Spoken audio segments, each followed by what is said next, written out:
Bud, Not Buddy, Chapter 17. I held the mop so that it was floating on the top of the water in the bucket. I was pretending it was that underwater boat in the book Mama read to me, 20,000 Leagues Under the Sea. Captain Nemo, I whispered, pretending I was a sailor.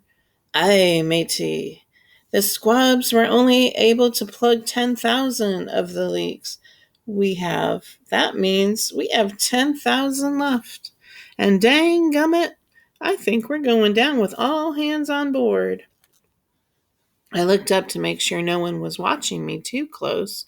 The dusky devastators of the Depression were still putting their instruments on the stage, waiting for Miss Thomas and Mr. Jimmy and Hermione Calloway. I whispered, Heavenly Father, all is lost. Then made the mop sink into the water, drowning Captain Nemo, Matey, and all the poor squabs. They went down with a bunch of bubbles and soapsuds and dirt. I know Hermione Calloway was trying to work me like a dog, but he was doing a real bad job at it.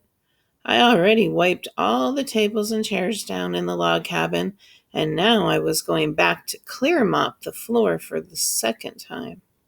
It was a piece of cake. The bucket even had a thing on top that it could that you could use to wring the mop out, and Hermione Calloway didn't even know how much fun I was having. Making somebody work hard isn't as easy as it looks. Some folks are good at it, and some folks aren't.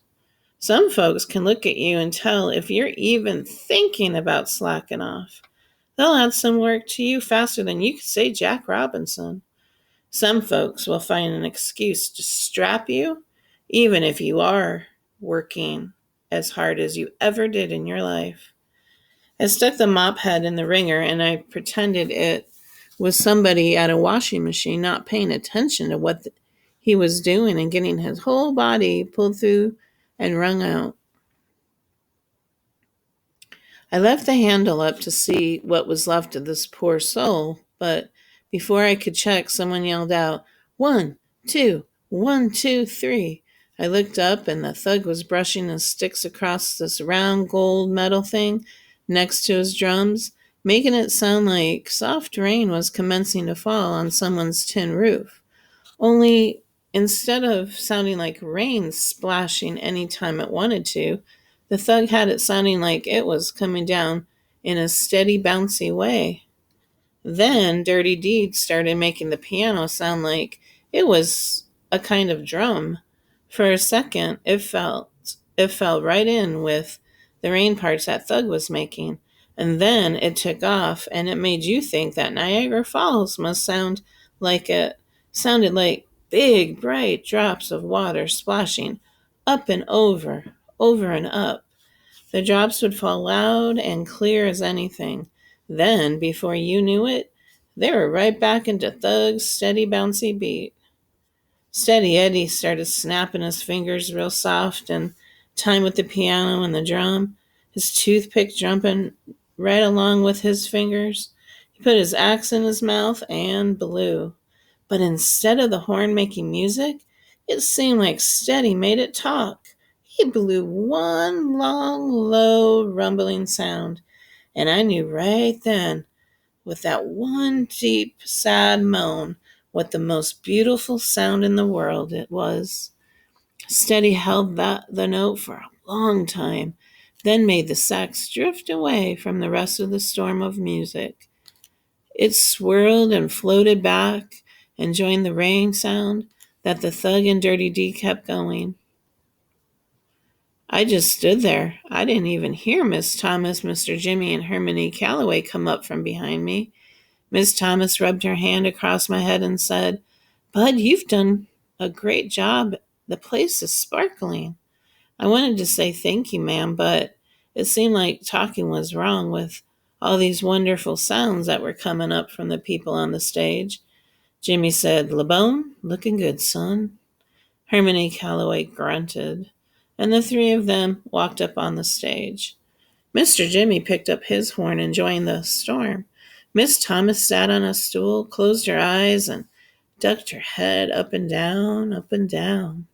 Herman E. Calloway stood next to his giant fiddle and started bobbing his head, too.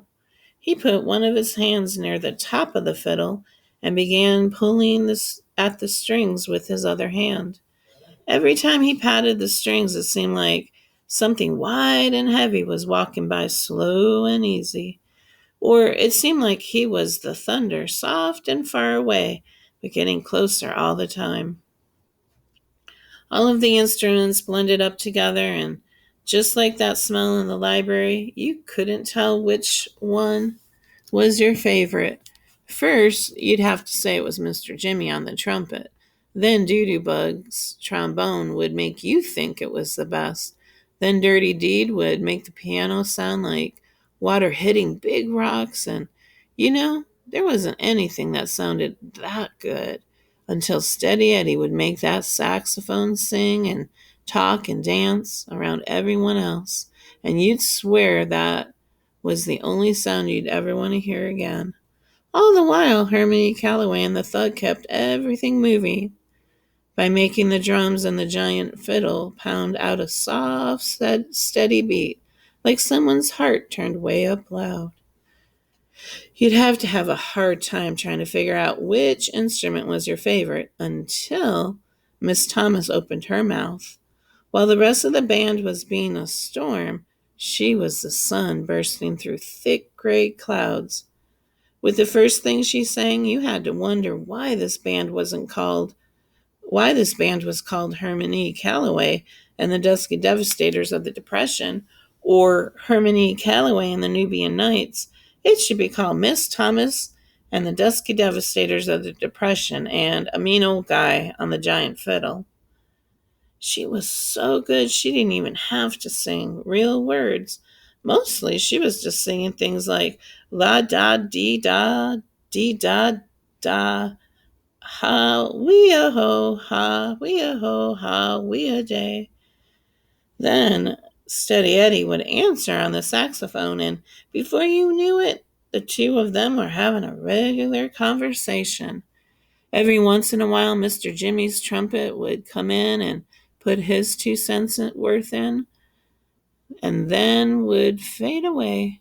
All the other instruments took turns trying to interrupt the conversation, but in the end, it was Miss Thomas's voice and Steady's saxophone doing the talking that you really wanted to listen to. Finally, Miss Thomas did a bunch more do dee bas, and Steady answered. Then, just when you thought you could understand this language they were talking, Miss Thomas broke out in American. She sang, "We haven't met since then, gee, but it's nice to see you again," she said. "Nice to see you again. See you again." And the storm was over. The last thing you could hear was the rain from the thug and the thunder from Herman E. Calloway, getting farther and farther away, like the storm has gone and blown itself into the next county. Then it was dead quiet. I let the mop fall over and clapped as loud as I could and said, "Wow." Miss Thomas stood up and did one of those curtsy bows. I clapped louder. I could see why this band has got to have 6 exclamation points behind their name.